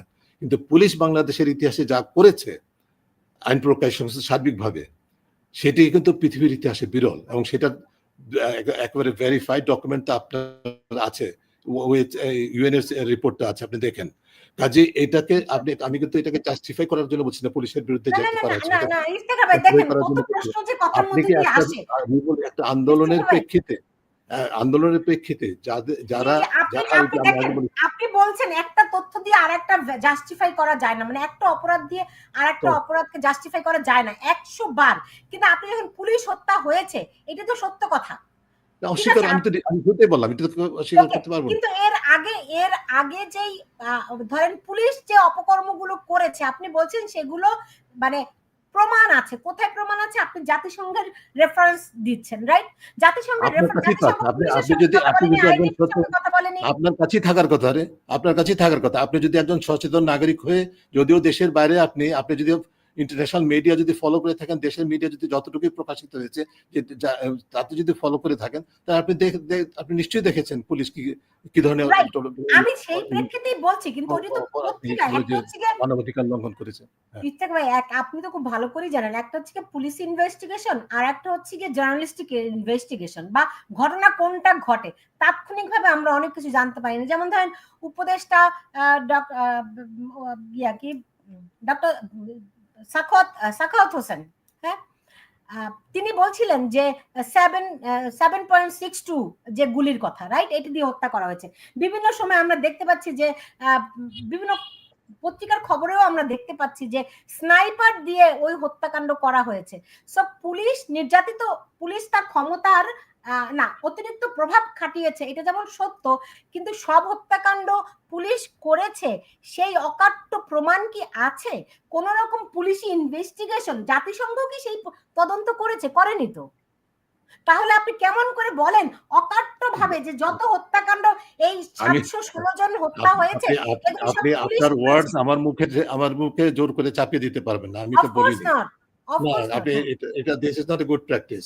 আপনি এটা না না করতে না, পারেন না। আপনি আমি যেটা বলছেন যে বলেছি যে প্রুভেন। পুলিশ যে অ্যাবিউজ অফ পাওয়ার করেছে সেটার যথেষ্ট দালিলিক প্রমাণ সহ কিন্তু আপনার জাতিসংঘের রিপোর্টটা পেশ করেছে। আপনি সেটা পড়ে দেখেন, আপনি সেখানে পাবেন। ভাই একইভাবে একদম আমি সেটা কিন্তু আপনার যথেষ্ট সাথে অস্বীকার করছি না। প্রভাব আপনি খাটানো। যেটা করছেন, আপনি যেটা আনফরচুনেটলি করছেন, আপনি একটা অপরাধকে তুলে ধরার জন্য আরেকটা অপরাধ সম্পূর্ণ ভুলে যাচ্ছেন। This is not fair journalism. ঠিক আছে? আপ আপ আপনি ঠিক আছে, আমি অস্বীকার করছি না। আমি কিন্তু ২ টাই ঘটেছে সেটা বলছি। আপনি শুধু একটা ঘটেছে সেটা বলছেন। This is no not no no fair. No no, আমি দুইটাই বলছি, আমি দুইটাই, আমি শুনেন, একটা মানুষের হাত কেটে ফেলা আর একটা মানুষকে গুলি করে হত্যা করা দুইটাই অপরাধ, কিন্তু কোনটা ভয়াবহ? জি, বুঝলাম না। একটা মানুষের হাত কেটে ফেলা আর একটা মানুষকে গুলি করে হত্যা করে ফেলা, তাকে মেরে ফেলা, দুটির মধ্যে দুটিই তো অপরাধ। দুটির একটাও তো অপরাধ নয়, তা তো নয়, রাইট? হ্যাঁ, কোনটি ২ টাই ভয়াবহ অপরাধ। অপরাধ? আমাদের আমেরিকাতে আমাদের ডিগ্রি আছে, ১ ডিগ্রি ২ ডিগ্রি, রাইট? অপরাধের মাত্রা আছে। তো এই এই আমি একজনের আমি আবার শুনেন, আপনার সাথে আমি এই ডিসকোর্স এ যাব না। আমাকে এখানে স্টপ করতে হবে, বিকজ আমি অপরাধ বিশেষজ্ঞ না। ঠিক আছে? আমি কিন্তু রাইটস এর পয়েন্ট অফ ভিউ থেকে আমার কথাগুলো যতটুকু আমি পুলিশের উপরে যেই সহিংসতা হয়েছে সেটা সম্পর্কে মন্তব্য করেছি। আমি জি, অ্যাকচুয়ালি রিপিট করি, দিস ইজ আনএক্সেপ্টেবল যেটা হয়েছে যতটুকু জানা গেছে। একই সাথে কিন্তু আপনি এটাকে এস্টাবলিশ করার জন্য, এটাকে প্রচার করার জন্য আপনার মিডিয়াকে ইউজ করে বলবেন যে এর আগে পুলিশ কোনো অ্যাবিউজ অফ পাওয়ার করে নাই। এটাও কিন্তু ঠিক না। না, যেটা না, করেছে অবশ্যই সেটা না, অবশ্যই না। কম অপরাধ, সেটাও বলাটা ঠিক না কিন্তু আপনার। দিস ইজ নট ফেয়ার না, জার্নালিজম। না, না, না, ইফতেখার ভাই, আমি অবশ্যই কোনোভাবে জাস্টিফাই করছি না যে আগে পুলিশ অপরাধ করেনি, করেছে। কিন্তু আপনাকে তো মানে সামনের পথগুলি, যেই স্বপ্নের বাংলাদেশের কথা আপনারা বলছেন, আমরা দেখি, সেই বাংলাদেশ তৈরি করতে হলে তো প্রত্যেকটা ঘটনাকে অ্যাড্রেস করতে হবে। এখন পর্যন্ত পুলিশ হত্যার বিচার করার কোনো উদ্যোগই নেওয়া হয়নি। এটি কি সঙ্গত? এটি কি ন্যায়সঙ্গত? না, পুলিশ হত্যার বিচার প্রক্রিয়া অবশ্যই সম্পন্ন করতে হবে। সে যে আমি রিপিট করছি, any violence is subject to accountability. যেকোনো ধরনের অপরাধ থেকে any crime is subject to accountability. সেটা কখন হয়েছে, কোন ৫ আগস্টের পরে না আগে, সেটা কিন্তু ইম্পোর্টেন্ট না। তাহলে এটা ৩ দিন যে ইন্ডেমনিটি দেওয়া হলো সেটার দায় কে নেবে? বুঝলাম না। ৩ দিন, ৫ই আগস্ট থেকে ৮ই আগস্ট পর্যন্ত ৩ দিনের আমি আমি ইন্ডেমনিটি। আমি আমি I have no answer to that. আমি এই পলিটিক্যাল, আপনাকে আগেই বলেছি যে আমি পলিটিক্যাল ডিসকোর্স এ যাব না। আমাকে জোর করে এটার মধ্যে চাপাবেন না। না, পলিটিকা আপনি দেখেন, আপনি, আমার আমি তো দুর্নীতি সংক্রান্ত বিষয়গুলোই বলছি। আমি তো দুর্নীতির বাইরে কিছু বলছি না। না, আপনি এই যে কাকে আপনি যে প্রশ্ন করছেন এটার সাথে তো আমি দুর্নীতির কোনো সম্পর্ক দেখছি না। দুর্নীতি, আমি যে বিষয়গুলো আপনাকে শুরুতে ডিফাইন করার চেষ্টা করেছি সেটার মধ্যেই সীমাবদ্ধ থাকলে ভালো হতো। আচ্ছা, আমি কিন্তু সেটার মধ্যে থাকার চেষ্টা করছি। কারণ একটি বিষয় আরেকটির সঙ্গে সম্পর্কিত তো। আপনার দুর্নীতি, আ সুশাসন, আ সুশাসনের সঙ্গে যে তো পুলিশের গভীর সম্পর্ক, এবং তারা যদি নিজেরাই আ আ মানে হত্যাকাণ্ডের শিকার হয়ে বিচার না পায়, তারা কি করে সুশাসনের জন্য কাজ করবে? আপনি শুধু পুলিশ না, যেকোনো হত্যাকাণ্ডের শিকার ব্যক্তির ন্যায় বিচার পেতে হবে। এটা ফ্যাক্ট, এবং সেটা না হলে সেটার পেছনে যে কারণ, সেখানে যদি দুর্নীতি থাকে তাহলে সেটাকেও দুর্নীতি হিসাবে বিচার করতে হবে একইভাবে। রাইট, যেমন যেমন রাইট। যে সমস্ত কারণে বাংলাদেশের মানুষ ন্যায় বিচার থেকে বঞ্চিত হয়েছে গত ১৫ বছর, তার মধ্যে অন্যতম হচ্ছে যে বিচার বিভাগের দলীয়করণ, পুলিশের দলীয়করণ, আইন প্রয়োগকারী সংস্থার দলীয়করণ এবং পেশাগত দলীয়পনা সৃষ্টি করা, এই ঘটনা তো অস্বীকার করার উপায় নাই। এবং একইভাবে তারই ধারাবাহিকতায় যদি পুলিশ পেশাগত কি বলে যে দুর্বলতায় সাফার করে, সেটার জন্য তো এই একই ধারাবাহিকতারই প্রতিফলন বলে আমি মনে করি। ঠিক আছে না? জি, জি, জি, জি। এখন ধরেন মানে বিচারকদেরকে পদত্যাগ করানো হয়েছে জোরপূর্বক। এটা কিভাবে দেখেন? বুঝলাম না। বিচারকদেরকে জোরপূর্বক পদত্যাগ করানো হয়েছিল। আমি আমি এই ধরনের প্রশ্নে আমি জবাব দিতে পারব না। এটা আমার কোন ওকে, প্রেক্ষিতে ঠিক আছে। কোন আপনার কোন কোন একদম, ঘটনা সেটা আপনার দুর্নীতি সংক্রান্ত বলি, হ্যাঁ? পাঠ্যপুস্তক প্রকাশনা নিয়ে এনসিপির নেতার বিরুদ্ধে ৪০০ কোটি টাকার দুর্নীতি প্রকাশিত হয়েছে। অতি সম্প্রতি ওই নেতাকে দুদকেও ডাকা হয়েছিল। এ ব্যাপারে পরবর্তীতে আমরা কিছুই জানতে পারলাম না। তাহলে কি ৪০০ কোটি টাকার দুর্নীতি হয়নি, বা ওই নেতাকে দায়মুক্তি দেওয়া হয়েছে? দায়মুক্তি দেওয়া হলে আপনি বলেন যে দায়মুক্তি দেওয়া হয়েছে, আপনার কথার মধ্যেই তো উত্তর আছে এখানে। তাকে জিজ্ঞাসাবাদ করা হয়েছে, যদি এমন হতো যে তাকে মওকুফ করে দেওয়া হয়েছে, তখন আমরা প্রশ্ন করব, আপনি প্রশ্ন করবেন যে কোন যুক্তিতে মওকুফ করে দেওয়া হলো। আপনি একটা চলমান বিষয় আছে এর মধ্যে, এটা এই প্রশ্নটা করলে তো এটা জবাব সঠিক জবাব, আপনার সঠিক প্রশ্নই হলো না সেটা। আপনার প্রশ্নের মধ্যে তো আমি দেখতেছি আপনার হচ্ছে যে ডেলিবারেট ইন্টেনশনাল প্রশ্ন করছেন। আপনার এজেন্ডাটা খুব পরিষ্কার যে আপনি কর্তৃত্ববাদের সমর্থনটাকে প্রতিষ্ঠিত করার জন্য এজেন্ডা নিয়ে এই অনুষ্ঠানটা পরিচালনা করছেন। আই এম সারপ্রাইজ একটা মিডিয়া পার্সন হয়ে এরকম একটা বায়াস জায়গা আপনি চলে যাবেন, সেটা আমার কাছে অবাক লাগছে। ইফতেখার ভাই, আমি খুব অবাক হই যে আজকে যখন বাংলাদেশে যে ঘটনাগুলো ঘটছে, হ্যাঁ, বাংলাদেশের ধরেন মুক্তিযোদ্ধাদেরকে যেভাবে করে নাজেহাল করা হচ্ছে, যেভাবে করে আইনের শাসন বলতে যে কিছু আছে সেটি কোথাও দৃশ্যমান হচ্ছে না। এই জিনিসগুলো আপনারা কেমন করে চোখ বন্ধ করে থাকতে পারেন? আমি তো সেগুলো দেখে বিস্মিত হয়ে যাই। যাদের উপর আমরা ভরসা করি, আপনারাই তো তারা। তো তাদের দিক থেকে সেই রকম কার্যকর কোনো কিছু দেখি না। এই সরকারকে জবাবদিহিতা আনার যে উদ্যোগগুলি প্রয়োজন, 10 মাস হয়ে গেছে। আপনি বলতে পারেন 10 মাস হয়তো অনেক সময় নয়। তা প্রশ্ন করলে যদি আপনার মনে হয় আমি পক্ষ নিয়ে কথা বলছি, এটা ভেরি আপনাকে একটু ধৈর্য সহকারে অপেক্ষা করতে হবে, আমাকে কাজ করার সুযোগ দিতে হবে। জি হ্যাঁ, জি বুঝলাম বলুন। না। আপনি তো মুক্তিযোদ্ধাদের অবমাননার কথা বলছেন। আপনি আপনার কথাটার জবাবটা আমি দেই, and let's be fair enough. যে মুক্তিযোদ্ধাদের অপমান করা হচ্ছে, অপদস্থ করা হচ্ছে, নাজেহাল করা হচ্ছে, অনেকের উপর বিভিন্ন ধরনের হয়রানি করা হচ্ছে, যেটি অবশ্যই অগ্রহণযোগ্য। কিন্তু লেটস নট ফরগেট, এই দেশবাসী ভুলা উচিত নয় যে বাংলাদেশে মুক্তিযুদ্ধকে সবচেয়ে বেশি অপদস্থ যারা করেছে তারা কিন্তু ওই কর্তৃত্ববাদের সরকার। তাদের ক্ষমতায় থাকার জন্য যে এজেন্ডা অন্যতম হাতিয়ার ছিল মুক্তিযুদ্ধকে পলিটিসাইজ করা, দলীয়করণ করা, একচ্ছত্র মালিকানা প্রতিষ্ঠা করা। সেটার কারণে কিন্তু মুক্তিযুদ্ধের সবচেয়ে বড় অবমাননা হয়েছে বাংলাদেশে। ঠিক আছে, শুধু তাই নয়, আমি একমত। শুনেন, আপনার সঙ্গে 100তে 500 ভাগ আমি একমত। তাহলে এই সরকার এসে আওয়ামী লীগের পকেট থেকে মুক্তিযুদ্ধকে কেন বের করলো না? তাদের পকেট থেকে বের করে কেন তারা এই ঝান্ডাকে ঊর্ধ্বে তুলে ধরলো না যে মুক্তিযুদ্ধের ইতিহাস, মুক্তিযুদ্ধের যে ন্যারেটিভ, এগুলি আমি আওয়ামী লীগের পকেট থেকে বের করে এই হচ্ছে আমার বাংলাদেশের মুক্তিযুদ্ধ, এটা আমাদের ঐতিহ্য, আমাদের এই সরকারের হাতে এই সরকারের, আমি জানি না, আমি সরকারের কেউ না, আমি বলতে পারবো না। তবু আপনার প্রশ্ন কি বুঝলাম না। আমি সরকারের কেউ না, আমি সরকারের পক্ষে বা সরকারের কি বলবো অবস্থানের সমর্থনে আমি কথা বলতে পারবো না। তবে আমি যেটা বলতে পারি সেটা হচ্ছে যে আপনার এই প্রশ্নটা, এই এজেন্ডা সরকারকে কিন্তু কেউ দেয় নাই আমার জানা মতে।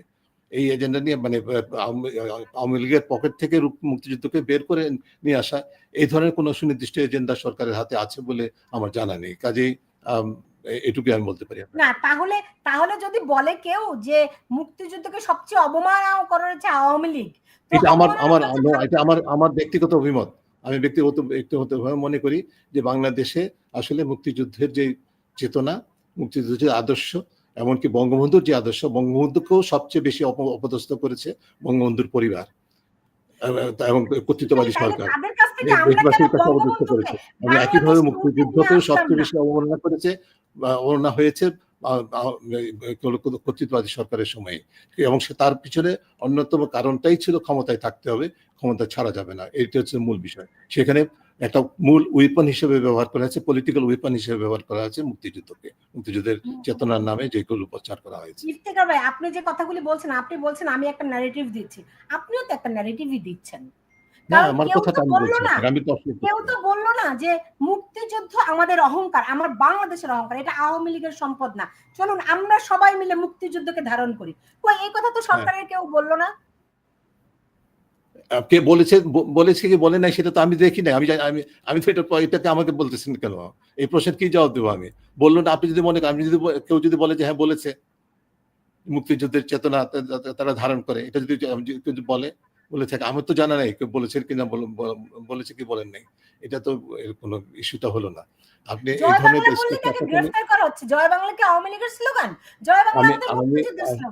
আমি আপনাকে রিকোয়েস্ট করি যদি আপনার সাথে আমার সাথে আর কন্টিনিউ করতে চান, আপনি আমাকে আমার কাজের পরিধির ভিতরে কথা বলেন, ঠিক আছে? আমার আমি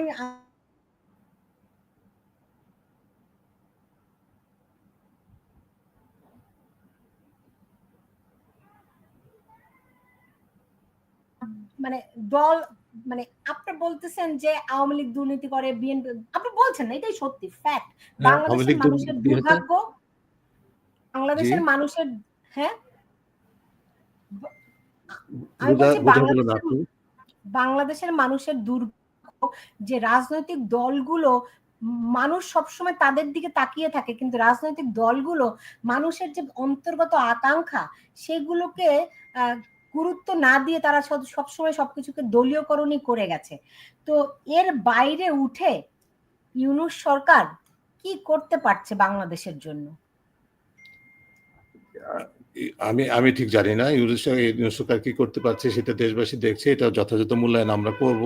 আমাদের গভর্নেন্সের অ্যান্টি কারাপশনের দৃষ্টিভঙ্গি থেকে আমরা কাজ করছি এবং সেটা যথাসময়ে আমরা ইউনূস সরকারের অবশ্যই অ্যাসেসমেন্ট আমরা প্রকাশ করব, সেটা যথাসময়ে আমরা বলতে পারবো। কিন্তু আপনার কাছে যে মূল বিষয়টা প্রত্যাশিত সেটা হচ্ছে যে আপনি আমার সাথে যদি আরো কন্টিনিউ করতে চান, আমার কাজের পরিধির মধ্যে থেকে কথা বলতে হবে, ঠিক আছে? এমনিতে অভিযোগ আছে আপনার, আচ্ছা আপনার কাজের মধ্যে থেকে রাজনীতিবিদদের বিরুদ্ধে তো আমরা অনেক প্রশ্ন করতে পারি আমি তাদের। আপনাকে একটা কথা শুধু বলতে পারি যে আমাদের যেহেতু দুর্নীতি নিয়ে আলোচনা হচ্ছে এবং একটা বড় প্রত্যাশা হচ্ছে যে বাংলাদেশের দুর্নীতি কার্যকরভাবে নিয়ন্ত্রিত হবে, সেটির জন্য আমরা যে সংস্কার প্রস্তাবনাগুলো করেছি সেগুলো যদি বাস্তবায়িত হয় সেটা তো ১ নম্বর শর্ত। কিন্তু সেটা বাস্তবায়িত কতটুকু হবে না হবে সেটা আপনাকে আগে বলেছিলাম। এখন আরেকটু স্পেসিফিক্যালি বলি, ওইটা কিন্তু নির্ভর করছে ২ টা উপাদানের উপর। বাংলাদেশের রাজনৈতিক শক্তিগুলো irrespective of which রাজনৈতিক শক্তি, সকল রাজনৈতিক শক্তিগুলো যতদিন পর্যন্ত না যে আমাদের যে জুলাই আন্দোলনের যে চেতনা তার থেকে সত্যিকার অর্থে শিক্ষা গ্রহণ করবে, ততদিন পর্যন্ত যদি গ্রহণ করতে ব্যর্থ হয় তাহলে আমরা যতই সংস্কারের কথা বলি না কেন সেটা বাস্তবে রূপান্তরিত হবে না। একইভাবে আরেকটা জায়গায় রেজিস্ট্যান্স হবে, প্রতিরোধ হচ্ছে আমাদের সংস্কারের অভীষ্টের পথে, সেটা হচ্ছে যে আমাদের আমলাতন্ত্র। বাংলাদেশের আমলাতন্ত্র এবং রাজনীতি এই ২ জায়গায় বাস্তব সংস্কার ছাড়া, এবং সেই সংস্কারটা অভ্যন্তরীণ থেকে হতে হবে। রাজনীতির সংস্কার কেউ বাইরে থেকে করিয়ে দিতে পারে না। কোনো দেশে হয় নাই, সেটা রাজনীতি নিজের থেকে করতে হবে। এইটা তারা নিজেরা করবে এবং সেটা হচ্ছে যে আমাদের মুক্তিযুদ্ধের চেতনা এবং জুলাই আন্দোলনের চেতনার উপর ভিত্তি করে যদি নিজেদের সংস্কার করে সেটা তাহলে ইতিবাচক পরিবর্তন প্রত্যাশা করা সম্ভব। কিন্তু সেটা এককভাবে হবে না। এর পাশাপাশি আমাদের আমলাতন্ত্রে ব্যাপক পরিবর্তন কি বলে যে সংস্কার, তাদের যে আমলাতান্ত্রিক যে সংস্কৃতি বাংলাদেশে প্রতিষ্ঠিত হয়েছে, যেটি অনেক সময় রাজনীতিকেও তারা জিম্মি করে রাখে। পুরো সংস্কার প্রক্রিয়াকে যে কোনো সময়, এখনকার সংস্কারের কথা আমি বলছি না, ধারাবাহিকভাবে হিস্টোরিক্যালি যেটা হয়েছে, এখন ভবিষ্যতেও যেটা হবে, মূল চালিকা শক্তি হওয়ার কথা হচ্ছে যে আমার আমলাতন্ত্র। সেই জায়গায় যদি বাস্তবে কোনো শিক্ষা আমাদের যে আমি জুলাই আন্দোলনের কথা বললাম, মুক্তিযুদ্ধের চেতনার কথা বললাম, সে তার থেকে যদি শিক্ষা গ্রহণ করা না হয় তাহলে আমাদের অভিষ্টটা অর্জন করা খুবই কঠিন হবে। জি, আপনাকে শেষ একটা প্রশ্ন করি। আপনি বলেন না যে না এটা আমি বলতে পারবো না, হ্যাঁ? সেটা হচ্ছে ধরেন না আপনি পারলে বলবো। আমার যদি আপনি সক্ষমতার অনেকগুলো বাইরে প্রশ্ন বলছেন, না এটা আমার না, এটা আমার না, এটা হবে না, এবার হবে না। আপনি দেখুন, আপনি দুর্নীতি দমন কমিশনের যেই সংস্কার কমিটি বা কমিশন তার আপনি প্রধান, হ্যাঁ? আপনাদের সুপারিশে রাষ্ট্রীয় এবং আইনি ক্ষমতা অপব্যবহার রোধের জন্য আপনারা স্বার্থের দ্বন্দ্ব নিরসনে আইন করার সুপারিশ করেছেন, রাইট? মানে হ্যাঁ, ইন্টারেস্ট, কনফ্লিক্ট অফ ইন্টারেস্ট এগুলি বন্ধ করার জন্য আপনারা আইন করেছেন। এখন আমার প্রধান রাইট। উপদেষ্টা, তিনি প্রধান উপদেষ্টা, তিনি তো প্রধান উপদেষ্টাই, রাইট? তিনি ক্ষমতাধর ব্যক্তি। এখন তিনি ধরেন একাধিক প্রতিষ্ঠানের লাইসেন্স নিয়েছেন তার গ্রামীণের নামে, তিনি কর ছাড় পেয়েছেন, হ্যাঁ? তিনি মামলা বাতিল করেছেন। এগুলো কি আপনি কনফ্লিক্ট অফ ইন্টারেস্ট হিসেবে দেখেন? না, অবশ্যই আমি ইতিমধ্যে এটা নিয়ে আপনাকে আগেও বলেছি, এখনো মন্তব্য করছি এবং গণমাধ্যমে আমি মন্তব্য করেছি যে এই ধরনের বিষয়গুলো অবশ্যই খতিয়ে দেখা দরকার। এখানে যদি সিদ্ধান্ত গ্রহণ প্রক্রিয়ায় তার নিজের অংশগ্রহণ থাকে তাহলে সেটি অবশ্যই অগ্রহণযোগ্য এবং সেখানে জবাবদিহির একটা বিষয় অবশ্যই থাকবে। যদি এমন কোনো সিদ্ধান্ত হয়ে থাকে, যেটিতে তার নিজের অংশগ্রহণ ছিল, যার ফলে তার প্রতিষ্ঠান বা তিনি ব্যক্তিগতভাবে লাভবান হয়েছেন, যে সিদ্ধান্ত গ্রহণ প্রক্রিয়ার মধ্যে তিনি নিজে সরাসরি জড়িত ছিলেন, প্রত্যক্ষ বা পরোক্ষভাবেও, তাহলে সেটা কিন্তু অগ্রহণযোগ্য একটা এবং স্বার্থের দ্বন্দ্বের একটা দৃষ্টান্ত। সেটি অবশ্যই জবাবদিহিতার দাবি রাখে। জি, ঠিক আছে, লাস্ট কোশ্চেন, একটা ভালো উত্তর চাই এটার আপনার কাছ ঊর্ধ্বে থেকে। কেউ না, জবাবদিহির ঊর্ধ্বে কেউ নয়। ঠিক আছে, ঠিক আছে। সেটাই তো, জবাবদিহিতা না থাকলে তো দুর্নীতি থাকবেই, তাই না? তো আপনার কাছে শেষ প্রশ্ন, 10 মাস এই সরকারের পেরিয়ে গেছে, কি দেখবেন, মানে ভবিষ্যৎটা কি বাংলাদেশের, যেটা আমি শিরোনাম করেছি? জি, কোন বন্দোবস্তের দিকে আমরা অগ্রসর হচ্ছি? স্পেসিফিক্যালি কোন বন্দোবস্ত সেটা বলা যাবে না, তবে আমি যতটুকু বলি বা মনে করি, আমি যা দেখছি তাতে আমাদের 5 আগস্ট যেই সম্ভাবনা সৃষ্টি তৈরি করেছিল, এটা অভূতপূর্ব সম্ভাবনা। আমরা সেই জায়গায় এখনো আছি, সম্ভাবনার মধ্যে আছি। 5 আগস্টে যেরকম চ্যালেঞ্জ, অন্তত আমি, সবাই উপলব্ধি না করলেও আমি যতটুকু উপলব্ধি করেছিলাম, যে সম্ভাবনার পাশাপাশি সেই সেই পাশাপাশি সেই চ্যালেঞ্জগুলো এখনো অব্যাহত আছে, বরং আমি বলবো যত সময় যাচ্ছে তত চ্যালেঞ্জের পাল্লাটা আরো ভারী হচ্ছে। এবং সেটাই আমার অভিজ্ঞতা, আমার এবং সেটি আমার পর্যবেক্ষণ এবং অভিজ্ঞতা। এবং এটিতে আমি মোটেও অবাক হই না, যদিও সেটা আমাকে অ্যাড করতে হবে, কারণ এটি বাস্তবতা। কিন্তু এর মধ্যেই আমাদেরকে ইতিবাচক দৃষ্টিভঙ্গি নিয়ে চেষ্টা করে যেতে হবে, যে সুযোগ সৃষ্টি হয়েছে সেটা থেকে ম্যাক্সিমাম পসিবল আউটকাম বের করে নিয়ে আসা। এটি পথটা খুব সহজ, একেবারে মসৃণ। সেটা আমরা যদি ভেবে থাকি তাহলে ভুল করেছি, নিজেদের জন্য আমরা বেশি এক্সপেকটেশনটা রেজ করে ফেলেছি, সেক্ষেত্রে সেটা উচিত করে ঠিক হয়নি। আমি মনে করি যে সব কিছুর সাথে, মানে সব সম্ভাবনার সাথে চ্যালেঞ্জ থাকবে, এটি স্বাভাবিক। জি, জি, ডক্টর ইফতেখারুজ্জামান, আপনাকে অনেক ধন্যবাদ জানাচ্ছি এবং কৃতজ্ঞতা প্রকাশ করছি আমার সঙ্গে আজকে যুক্ত হওয়ার জন্য। আপনার সঙ্গে অনেকগুলো হার্ড টক হয়েছে, আশা করি সেটা মানে মাইন্ড করবেন না। হার্ড টক তো না, পার্ট না, অফ আমার জার্নালিজম। মাইন্ড করার কিছু নয়। আমি যেটাকে আমি যখন যেভাবে ফিল করেছি আপনাকে কিন্তু বলে দিয়েছি। Right, right. কাজেই আর অসুবিধা নেই। আমিও শিখেছি যে what ever ask the question, যত স্টুপিড কোয়েশ্চেনই হোক না কেন, যত বড় কোয়েশ্চেনই হোক না কেন, কোয়েশ্চেন করতে হবে। প্রশ্ন না করলে আসলে জবাবদিহি তৈরি হয় না এখানে। ডেফিনেটলি, তবে কোয়েশ্চেন করাটার মধ্যে একটা জিনিস একটু কেয়ারফুল হলে ভালো হয়, কোয়েশ্চেনটা যেন লিডিং না হয়, কোয়েশ্চেনের মানে প্রিজাম্পচুয়াস যেন না হয়। সেটা আপনার মতো পেশাদারি উৎকর্ষ অর্জন করার দাবিদার সাংবাদিকের কাছ থেকে সেটা আমি অন্তত আশা করি। সেরকমই আমরাও আশা করি। আমরা বলতে জনগণ আশা করে, আমরা তো সাধারণত মানুষের কথাকেই রিপ্রেজেন্ট করি। তো মানুষও আশা করে যেই দুর্নীতির কথা বলে আপনারা দেশের হাল ধরেছেন, দায়িত্ব পালন করছেন, সেই দিকে সফল হন। সেই প্রত্যাশা যেমন রাখছি, সেই সঙ্গে কোনো কিছু তো আর আনচ্যালেঞ্জ না। আপনি বলছেন যে চ্যালেঞ্জ আরো বেড়েছে, কিন্তু কিভাবে সেটা মানে সেই চ্যালেঞ্জ আপনারা ওভারকাম করবেন, নিশ্চয়ই আপনারা কোনো পথ বাতলে নেবেন, সেই প্রত্যাশা আমরা রাখছি। ডক্টর ইফতেখারুজ্জামান, আপনাকে অনেক ধন্যবাদ জানাচ্ছি। আপনার আপনার আপনার আপনার আপনার সন্তুষ্টির জন্য, আপনার দর্শকদের, শ্রোতাদের সন্তুষ্টির জন্য এটুকু অন্তত বলতে পারি, সন্তুষ্টি কিনা আমি জানি না, এটুকু আপনাদেরকে এশিওর করতে পারি যে আমার যে কাজ, আমার যে দায়িত্ব, আমার প্রতিষ্ঠানের যে দায়িত্ব, টু চ্যালেঞ্জ পাওয়ার, সেটা পাওয়ারে কে আছে কে নেই সেটা কিন্তু আমার জন্য ইম্পর্টেন্ট না, আমার প্রতিষ্ঠানে ইম্পর্টেন্ট না। পাওয়ারকে চ্যালেঞ্জ করা on the basis of facts and analysis, সেটা আমরা সবসময় যেটা করে আসছি, সেটা আমরা করে যে এখনো করছি এবং করে যাব, সেটাই আমাদের যে হোয়াট এভার হ্যাপেন্স, এটাতে কম্প্রোমাইজ করার কোনো সুযোগ নেই। আমরা আপনাকে আরো শক্তভাবে চ্যালেঞ্জিং অবস্থায় দেখতে চাই, এই প্রত্যাশাটুকু ভালো, রাখলাম আপনার কাছে। এটাতে আমি সন্তুষ্ট হই, আরো সন্তুষ্ট হই, কারণ এটার অর্থটা হচ্ছে যে আপনি আমার উপর আস্থা রাখছেন। Thank you. জি, আপনি ভালো থাকুন ডক্টর ইফতেখারুজ্জামান, আপনাকে অনেক ধন্যবাদ জানাচ্ছি। দর্শক, এই ছিল আমার এখনকার আয়োজনে। আমরা দেখেছেন যে কোন বন্দোবস্ত বাংলাদেশে যাচ্ছে তা আমরা এখনো জানি না। সামনে জুলাই ঘোষণার কথা বলা হচ্ছে, সেখানে নিশ্চয়ই একটা বন্দোবস্তের কথা বলবে, এবং বাংলাদেশের মানুষ সেই বন্দোবস্ত চাই কিনা, নিশ্চয়ই একটা নির্বাচন সেটির একমাত্র পথ, সেদিকে হাঁটবে কিনা বাংলাদেশ তার সময়ই বলে দেবে। আপনারা সবাই ভালো থাকুন, সেই প্রত্যাশা রেখে বিদায় নিচ্ছি।